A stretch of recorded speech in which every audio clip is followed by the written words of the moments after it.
How? Okay, like I said earlier, I have my mic coming into input channel 1 here, and the first thing we'll look at is the gain knob up here. On some mixes it might be called a trim knob or sensitivity, but it's normally one of those titles. No matter what you call it up here, its job is the same, to boost up the signal level of whatever is coming into this input channel here. So when you look at a mixer like this, it has so many places to adjust the signal level. Here they are in order of signal flow. First, we have the gain knob or the trim knob. This is by far the most coarse adjustment on the board. Its job is to preamplify, or you've heard preamp, right? The quietest microphone, or maybe not boost the loudest DI box, and basically everything in between. Then we have our input fader right here.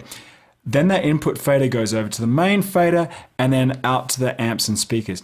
Now here's your job. You want to make sure that your main fader and your input fader normally live around the 0 dB mark, and make your main gain adjustment up here at the trim or gain. These faders here are optimized to be the quietest right around here, the 0 dB, or sometimes it's called a unity position. So that's where we're going to start. Then we make our coarse adjustments right up here. We'll turn this guy up here until we peak. Now on a lot of mixes, there'll be a little peak light like this that'll light up if you're overloading the preamp.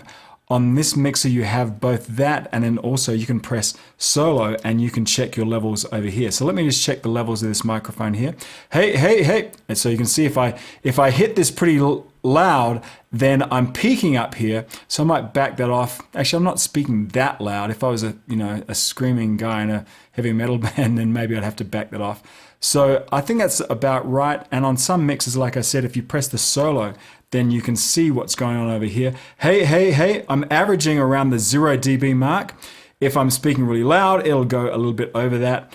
And so between these two guys, and it'll be different on your mixes, but this one really is the way to go most of the time on a lot of mixes, because what you want to do is just, if this was kick and snare and whatever, you just bring these guys up until they start peaking, and then you back them off just a little bit.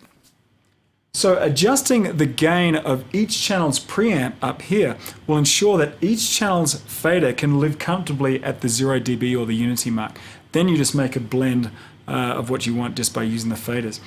Just set up the main gain knob first and then you're good to go. But keep in mind that some boards will have you do this in slightly different ways. The most common is a little overload LED where you bring up the gain until it peaks and then it lights up, and then you can back it off a little bit. No matter how you do that, the principle is the same. You want all of your inputs to be roughly kind of on the same footing.